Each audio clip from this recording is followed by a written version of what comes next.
4-4-16-24, and the gold mega ball is 5. Now, if no one matches all 6 numbers, Tuesday's jackpot could be worth $14 million. Good luck and play on, America. From KTIV, coming to you in stunning high definition. This is News 410 on Siouxland's News Channel. A night of tornadoes and a night of terror for people in all 3 Siouxland states. Homes and schools are damaged or in some cases destroyed. Hospitals and clinics are treating the wounded, and first responders are trying to secure their communities tonight. Good evening. It has been a night that many in Siouxland will never forget as the skies dropped dozens of tornadoes. We're hearing reports some were as big as 2 miles wide. Here's a quick look at just some of the images, a handful of images we've gotten tonight. This image out of Wayne, Nebraska, showing not only the emergency response in the foreground, but also the ferocity of those storms as they continue to move out of Wayne and into other parts of Siouxland. Also tonight, devastation at Wayne City Softball Complex. You can see those chain link fences pushed aside by tornadic winds, and in the background, that appears to be a tractor trailer rig pushed by those tornadic winds end over end into a softball stadium. It didn't start the night there. Collapsed buildings, collapsed roofs, devastation that could total $1 million at the Wayne City Softball Complex alone. And of course, we've had dozens of pictures sent in to us, and the KTIV crew has been out covering this. They're checking out damage in several Siouxland communities, and we have crews in Wayne, Nebraska, North Sioux City, South Dakota, Sloan, Iowa, as well as Pearson, Iowa. And we're going to tell you how the Red Cross and first responders are handling such a widespread tornado outbreak. We begin our Team 4 coverage tonight in Wayne, Nebraska. Governor Dave Heineman has already issued an emergency disaster declaration for the area surrounding Wayne. That's right. It took the first initial hit, and we've had reports of injuries there. KTIV's Kristen Johnson joins us now on the phone from Wayne. So, Kristen, tell us what you've seen and what you've learned from authorities tonight. Matt and Christy, I'm at the Wayne Community Center, which has become a base for volunteers. The Red Cross has just started setting up to give them a break. Hundreds of volunteers came from all over Siouxland and beyond, some coming from as far as Lindsay, Nebraska, to help in the aftermath of that tornado. Officials say most of the damage was on the east side of town, where several industries are located. Not a lot of houses in the area, and that's a good thing, and that's why we're hearing that there aren't that many injuries. Officials won't give us an exact count or number of victims, but they say most of the injuries were minor. None were life-threatening, and many I spoke to feared the worst when they came out of the businesses they worked in and the homes they lived in, and they saw the amount of damage. Everyone here tonight is breathing a sigh of relief because there are no fatalities. We'll have to wait until the sun comes up to see the full extent of the damage, but we do know that the airport suffered extensive damage. The Grossberg John Deere implement also a lot of damage there. We saw some of their tractors and other equipment strewn across Highway 35. At Great Dane, a lot of the semi-trailers were overturned. And Pacific Coast Weather, we're told by the mayor that there's not much left of that business. All of these will have a lot of cleaning up to do tomorrow.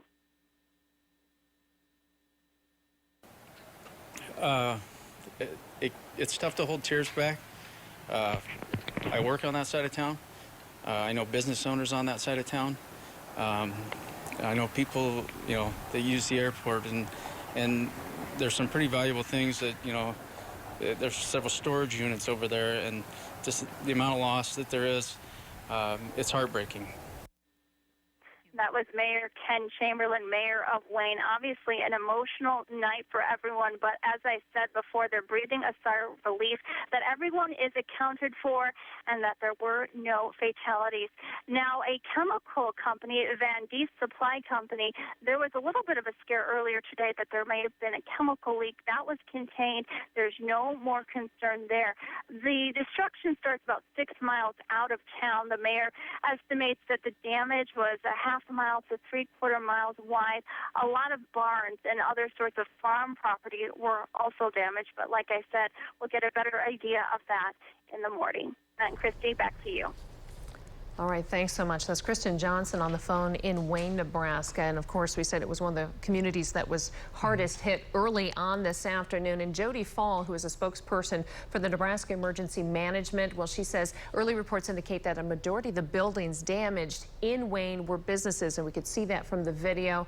Talked about 3 farmhouses in Antelope County also damaged, but it's still not clear if they were hit by a tornado. Now, at this point, we obviously know there's a lot of cleaning up to do, and of course the National Weather Service will be investigating again tomorrow to look at the damage and see the full scope of this. You also have to keep an eye on your watch in this story. This tornado went through shortly after 5 o'clock. Some of those businesses, Van Diest and also the implement dealership, still had people there. People were still working, but had enough advanced warning that they took shelter and rode out the storm. All right, so KTIV US 92's Mike Flood, he's also in Wayne tonight. He joins us on the phone. And Mike, we understand that you've got an update from the hospital and the injuries there.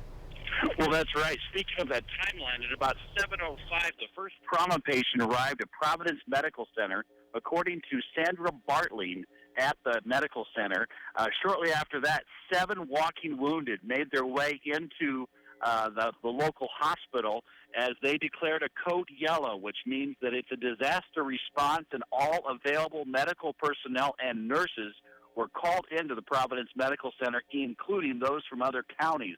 Now, the hospital runs the EMS. They have several squads with the cooperation of mutual aid from Windside. We saw Stanton Rescue here. A lot of communities coming tonight to help transport patients. There was also an accident that occurred west of town that sent another 5 people to the hospital here in Wayne. They remain on a code yellow status. They're checking everybody into the hospital here in the Providence Medical Center, and hopefully the worst of the injuries have already been reported.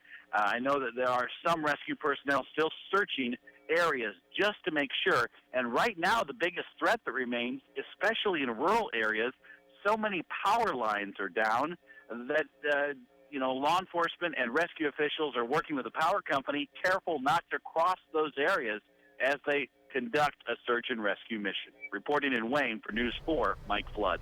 And Mike, I know in Wayne that you're hearing different reports of a car being stuck here or somebody maybe being trapped in a house. So I know you've been checking on some of those. Have some of those turned out to be true, or at this point are we finding those things? Well, we've had reports over the police scanners that they're looking under a bridge somewhere on 21st Street. The Carroll Fire Department's blocking that intersection. They have so many barricades up, and they have so many emergency personnel blocking the eastern end of Wayne and all the way to Wakefield. It's hard for us to get any further on these stories. I am hearing emergency personnel saying, can't cross here because we've got what we believe is a live power line. So it's dangerous it's as dangerous as it is dark right now out here, and I know that rescue people and personnel are going to be on the scene for a long time. The Salvation Army, and I should say the American Red Cross, are setting up an emergency shelter. That's in process right now. So if you're in Wayne, Nebraska, if you don't need to leave your home, you probably shouldn't. You have no business being on these county roads, especially with all the down power lines. That's right, Matt. Very good. Mike Flood from our Norfolk News Bureau, US 92. Mike, thanks so much as always for the coverage throughout the night tonight. A lot of damage to businesses in Wayne. Also, some homes were hit as well. That's right. And of course, KTIV's Mark Freund is in Wayne, where he spoke with one of the homeowners there. And as we've said already, the governor has issued a disaster declaration already for the Wayne area and the surrounding community. So, Mark, what did you find out, and what can you tell us from what you've seen so far in Wayne, Nebraska? Yeah, Christy and Matt, we actually tracked down a local who was right in the middle of everything in Wayne tonight. Julie Osmus estimates she was about 6 blocks from where the twister went through town. She was home with her 3 teenage children at the time the tornado came through. She says she could hear everything from the hail hitting the windows to the wind outside. And as the twister ran through, she had to guide her children through this chaotic situation as well, saying essentially that, she was praying and hoping that God could lead her and her children through this situation, asking God to watch over everyone that needed help tonight. And Julie and her family were, as you can imagine, very scared, Matt and Christy, but she also knows that her and her family were very, very lucky, especially with how close they were to where this twister tore through Wayne tonight. A lot of people are very, very lucky, as you said, they're in Wayne, Nebraska tonight. Thankful, as we said, no fatalities. There were some injuries there, but very, very thankful no fatalities tonight. So, Mark Freund, thanks for reporting tonight for us from Wayne. Chief Meteorologist Ron DeMars was on the air wall to wall for almost 5 hours tonight to cover these tornadoes as they tore through 3 Siouxland states. Ron, this is certainly an unusual situation, but one that you thought a couple of days ago might actually come true, right? It was one of those, that's when we started watching this situation possibly developing. You never know you're going to have a severe weather night that mirrors this, but my goodness, did it happen, and it happened in a big way and quickly too. Most of the tornado warnings got going after 5 o'clock, and now let's check out Super Doppler 4000. You're going to see that all the storms are now outside the KTIV viewing area. This was the last one that we still had ongoing, but no longer is there a severe thunderstorm warning for any portion of Emmett or Palo Alto counties. So no warnings. Officially, there is still a tornado watch for Emmett, Palo Alto, and Pocahontas counties, and that goes until midnight. But again, those storms have now moved to the east. And I think this pretty much tells the entire story right here. Wherever you see a red dot, that is where a tornado was actually reported. It does not mean those are separate tornadoes. As a matter of fact, I'm going to click on this one right here, 5 miles north of Lyons, Nebraska, a tornado reported at 5:45. Then follow the red dots to the northeast. There's the possibility that was one tornado on the ground that entire time. Let's head to the west. In Wayne, Nebraska, 2 miles southwest of there, that tornado was reported at 5:36. Now again, I'm going to clear that, follow those dots to the northeast. Again, we don't know for sure yet, but there's the possibility that that was one tornado that continued on the ground the whole time. And then farther out to the west, we had one more tornado touchdown there, 2 miles to the north of Creighton, Nebraska. That happened at 5:34. So how incredible is that? Did you take note of that? Everything was basically between 5:30 and about 5:40 that those 3 different tornadoes were developing right here in Siouxland. A highly unusual night and obviously very dangerous. Happy to say the warnings are now gone. The rest of tonight will be quiet. And it was interesting, Ron, because it just almost parted right past Sioux City on either side, very close on both sides, but it was just in this incredible V that parted right past Sioux City. At one point, we had a tornado warning for just west of Sioux City and another tornado warning for central Woodbury County, just to the east of Sioux City. And yeah, here we stood and we avoided all those severe storms. Amazing. Unbelievable. Yeah, amazing situation tonight. Thank you, Ron. We appreciate that. Now, of course, there has been some damage in Woodbury County. We're talking about Sloan, Salix, over by Luton, Iowa. And Woodbury County Emergency Manager Gary Brown joins us now on the phone. And what are you hearing about the scope of the damage so far in Woodbury County, Gary? We have approximately 40 farmsteads that are either damaged and or destroyed.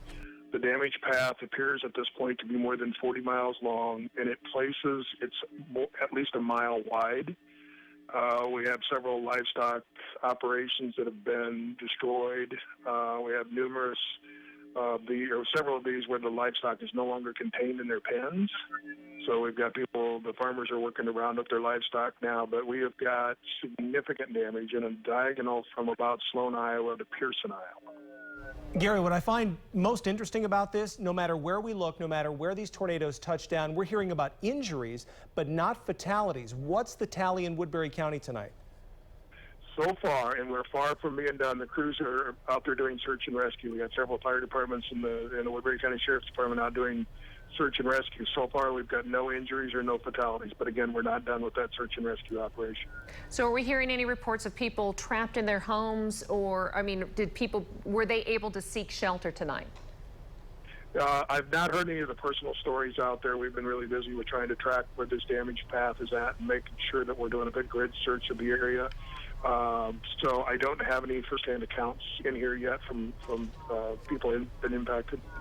And Gary, obviously this is a very fluid situation. Obviously it's now dark. It is Friday night. It is very dangerous out there with the number of power lines down. So what advice do you have for folks?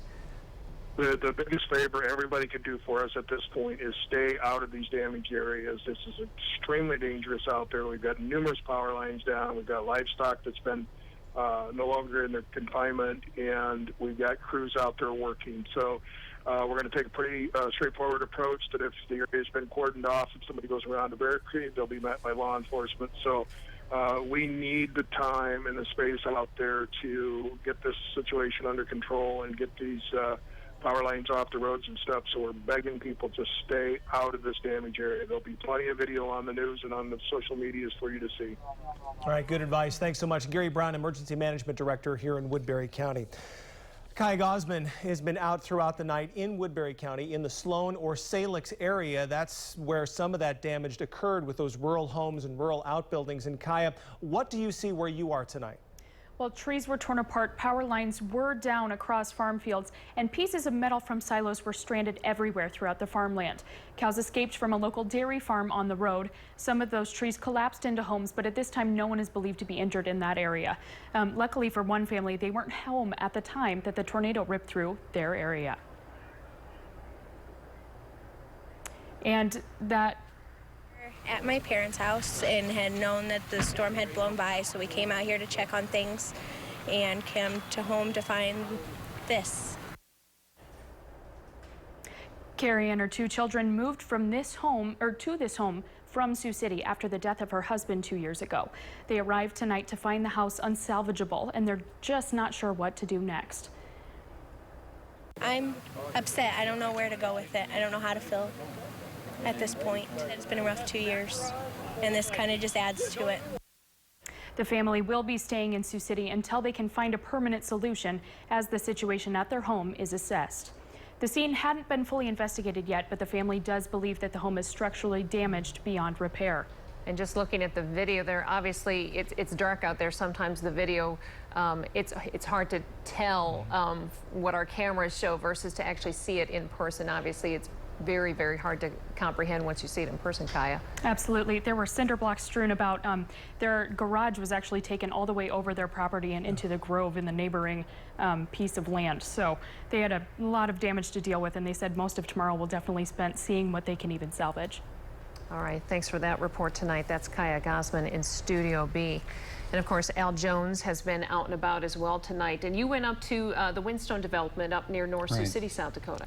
Yeah, and we don't have a real good grasp yet on what the damage looks like inside because they're not letting anybody in except the folks that live there. They're stopping you at the gate, but I did go there tonight.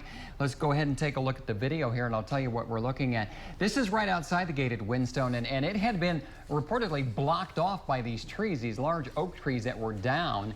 They had to cut them out of the way before they could start letting people in, and there was a pretty steady line of folks going in. Some of these folks going in to see what became of their homes. They were gone to the football game up in Vermilion, and at this point didn't know what they were going to find when they got in there. Bobcats already in there beginning the cleanup efforts, and just kind of a messy scene there. So this is as far as we got in there. I did talk to one of the fellas that was directing traffic at the gate, Greg Miner, who lives there, and here's what he had to say about what happened tonight. Quite a few of the homes got some damage, and right now some general cleanup is taking place back in Windstone. Is it pretty bad damage? There are some homes that received major damage. What about the trees? Quite a few trees are snapped in two, very similar to what you see coming into the entrance here at Windstone. Have there been any reports of any injuries? There are no injuries. Did you see the tornado? Yes, I did. Tell me what you saw. Describe for me. The tornado formed right over the top of Windstone, came down, clouds were swirling. Everything you see on TV. Did it do damage to your house? No, my house is fine. What kind of damage are you seeing back there? We have roofs that have been blown off, garages collapsed, shingles off roofs, trees, furniture all over the place. Now this is video from nearby Deer Run, a residential area about half a mile away, and this was a place where a machine shed had stood, and you can see it's totally gone. There were boats and ATV inside, that Bobcat inside there. That was flattened by the tornado. Most of the homes around this area were not damaged, but there is this one right here where a good part of the garage wall was collapsed there. And so it was just really kind of hit or miss. This was the only home that we saw on that Deer Run area where there was damage. Here's a tree that was snapped right in half. It's a little dark there on the video too, but that's back to Windstone. That's what it looks like up there. And again, the report, no injuries, and everybody is accounted for up there. What I found was unusual is we had Stacy DeBoer, one of the residents of Windstone, had talked to us on the phone tonight, and she had said when she came out of her basement, she noticed maybe some smaller branches down around her house, but she went into a different area of Windstone and said she could see into one of the homes, not because she walked up and put her face up against the glass, but because part of the wall was gone and part of the roof was gone as well, and she could see right inside that home. Yeah, it sounded like, and that was kind of the case with the home that we saw there at Deer Run. Part of the wall of the north wall of the garage was ripped off, and you could see right inside. So, and the house right next to it, nothing, no damage at all. I wanted to just mention one thing. I was in Storm Lake today at a career symposium at my alma mater, Buena Vista University, and when I told meteorologist Ben Dorenbach this morning I was going there, he kind of winced and he said, be careful because there's stormy weather coming. And I came home about an hour and a half ahead of that storm. I drove back through Pearson, through Quimby, Ouachita, the Correctionville area. It was cloudy out, but nothing. And right when I got here to work, you know, we were getting wind of what had happened in Wayne, and things were just starting to pop here. And shortly after I'd passed through, that's where the storms went. And so quite something to hear about that. Yeah, a very, very an amazing thing. And of course, Ron, you know, has been keeping us up to date all throughout the evening and looking at some of those things. And Ron, you know, as Al said, a lot of folks, you know, they were at work. It was 5 o'clock. They're coming home tonight, and sure enough, some folks came home and found damage, and then others weren't quite sure what they were going to find when they got home. Exactly. It's so spotty, this kind of damage always is. And, you know, we're always in constant communication with the National Weather Service. We have this chat software, and the terms of long-lived tornadoes possible was being thrown around for today. And it's not a term you throw around very often. And so whenever that gets put out there, I think everybody gets kind of uncomfortable, like, really? I mean, and boy, it all came to fruition so quickly, too. As I mentioned up from that one graphic, almost everything between 5:35 and 5:45. That's when 3 tornadoes went up, all in different spots, all at the same time. 2 of those were long-lived tornadoes. Both you and I had made the comparison tonight on the air that this was a lot like the tornadoes when Mapleton was hit 2 years ago in April. There was a tornado there that was a long track, long live tornado that kept going into Sac County, Ida County, and Calhoun County. Just kept going and kept going. I was talking to Ben Dorenbach about it earlier, and I had mentioned to a family member early on in the day, because we're talking about how it's cool. You can't get severe weather when it's cool. I said, this reminds me so much of the Mapleton day, it's not even funny. And that was April. That was April. This was spring. October, right. 2 different seasons, but 2 big transition seasons. So you can have a cool day, you can have a cloudy day, you get a powerful enough warm front coming in like it did today, and like it did on the Mapleton tornado night, bad consequences happen.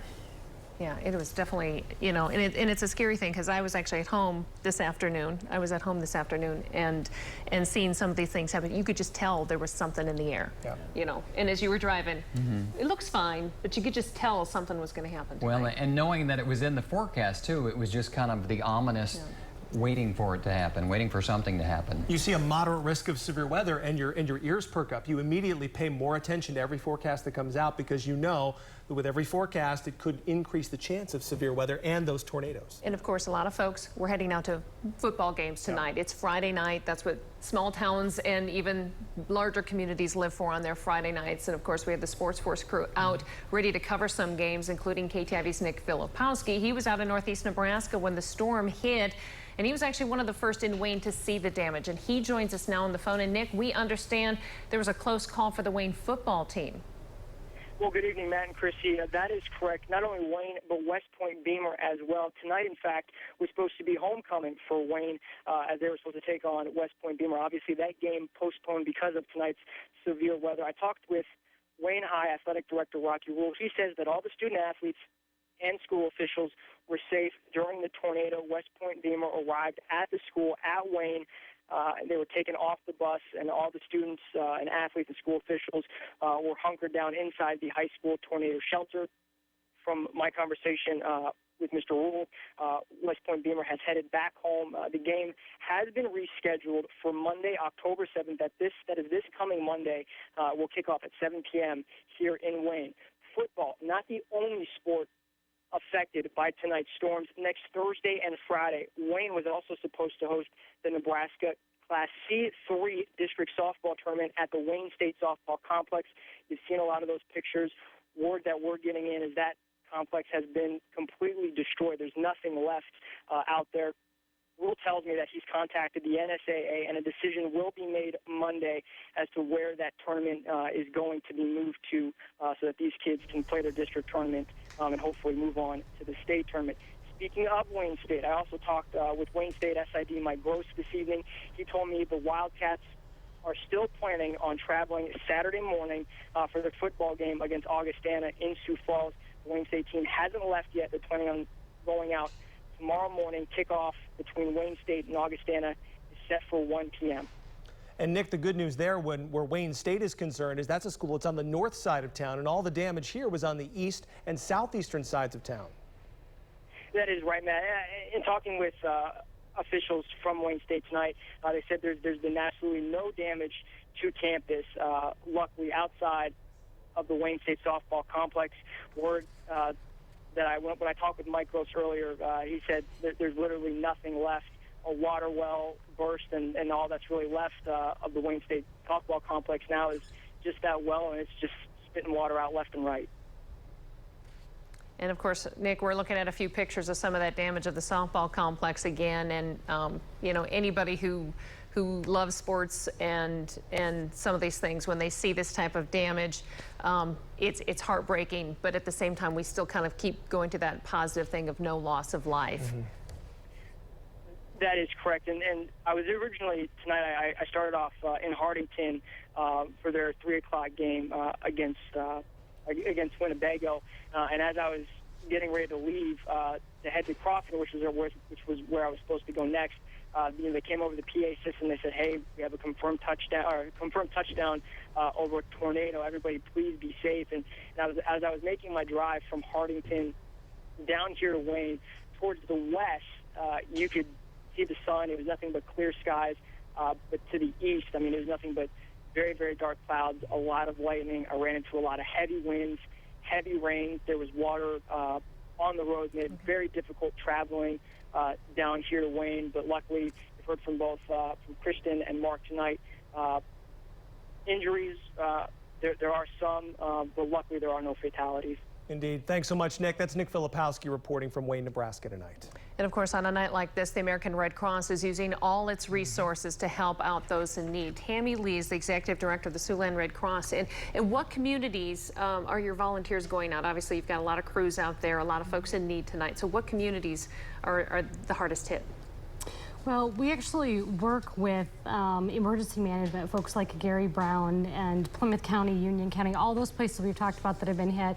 And to find out where we need to be, as was mentioned, you know, there's power lines down and danger out there. So we really go to where we're asked. And at this point, we don't have people that we're sheltering.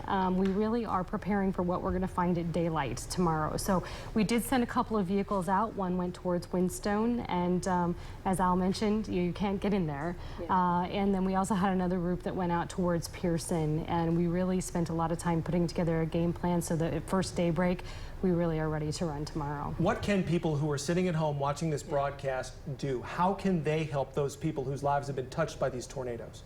You know, I mean, really, just be mindful of everything that's going on out there. As things come in the next 24 or 48 hours, those needs are going to become very clear and are going to be put out there. Absolutely, there are things we're going to be out there delivering water and snacks and talking to people. And as people who've lost their home become identified, we're making contact with them. And so just be prepared themselves to help out with the needs. It could be in their own community. It could be a little further down the road. It could mean a financial contribution. It might mean people need help cleaning up physically. And we do have a phone number we'll want to pass along that if you know of somebody tonight who needs shelter or an immediate need and help from the Red Cross, the number to call is 712-252-4081 in Woodbury County. So like I said, there's a lot of folks out there that may need some of those services that haven't been contacted yet. So Tammy, we appreciate you being here tonight, and we wish you and your crews all the best of luck over the next couple of days, because I got a lot of work ahead of you folks. So. Yes, we do. Thank you. Thanks, Tammy. We want to check in with Ron one more time. Obviously, there are still some storms in the Midwest, though now out of the Siouxland area. Ron, this has just been an unbelievable night. It really has. This loop goes back 3 hours ago, and we had those storms still across northwest Iowa and still possibly producing a tornado at that time. They have now moved on to the northeast. What I want to show you here is your Storm Team 4 rain vision. And what's most interesting about this is not how much rain fell, but look how close Sioux City came to seeing one of these two supercell storms. One started back here, moved to the northeast, and stayed just west of the metro area. The other one started down here close to Macy, Nebraska, also tracked to the northeast. And at one point, we had a tornado warning east of Sioux City, another tornado warning west of Sioux City. We never did get in on severe weather right here in town. Still officially, we have a tornado watch in effect for Emmett, Palo Alto, and Pocahontas counties. Basically, those of the severe storms are gone for you folks. And again, here are the tracks of the tornadoes that occurred. This one started about 5 miles to the north of Lyons, Nebraska. This happened at 5:45. And we don't know what happened for sure. Was this one tornado that stayed on the ground for this entire way? It could have been, or it could have gone up and down, or maybe a couple different tornadoes formed during this time span. Another one, though, got going right over here near Wayne, Nebraska at 5:36. Then it tracked to the northeast, and that supercell thunderstorm lasted for a good long time. And some of these could have been on the ground for dozens of miles. And then we had one more tornado touchdown out here 2 miles north of Creighton, Nebraska. That happened at 5:34, but luckily that one did not spend as much time on the ground. Here's your radar over the past 6 hours. There are the two supercells right there that eventually merged together. That helped cut off the flow and stopped them from rotating. But one more look at those, just splitting around Sioux City, basically. And now they have headed off to the northeast, as you can see. On your broader perspective, still a tornado watch in effect in central Iowa. That goes until midnight. Out to the west, that is where we have the impact of snow. Blizzard warnings in effect. That is heavy snow coming down. This is a full-fledged fall kind of a system where it wraps in the cold air on the backside. The warm air is out ahead of it. And here in Siouxland, we're seeing some big changes. So your Storm Team 4 Future Track has things handled pretty well. Takes the majority of precipitation out of here tonight, so the rest of tonight is quiet. Then tomorrow we might start to wrap in more clouds after waking up to maybe some sunshine. Then we could even see a few showers, especially the later into the day that we get. It's going to be windy and a whole lot cooler. Want me to prove it to you? There you go. O'Neill right now is at 41 degrees. Here in Sioux City, 59. Storm Lake is at 64. The dew points are changing dramatically. Humid still in eastern Siouxland. O'Neill to dew point of 32. And here's that wind, and it has been gusty at times, up to 31 miles per hour right here in Sioux City. This is Winnebago's Casino Skycam. 59 for our current temperature with 69% relative humidity. Okoboji Skycam is quiet tonight. Thankfully, now anyway. Here it is 49 degrees over in Norfolk, Nebraska. Sugar Plum Oak Skycam feeling the cool down take place, and it's still 63 on our Spencer Skycam. 76 our high today. We saw 0.16 of an inch of rain. The rest of tonight is quiet, partly cloudy, and 42. Tomorrow, breezy and colder. We're going to see a chance of some rain showers, especially later on in the day with a high temp of 52 degrees. And then as we head into Sunday, 58, still a lot of clouds around, maybe a morning shower. After that, lots of sunshine and much deserved quiet weather for the middle of next week. And we'll be right back. Need a reason to drive a Ford with EcoBoost technology? I got 10. I feel like I'm driving a race car for more horsepower and more gas mileage. It's just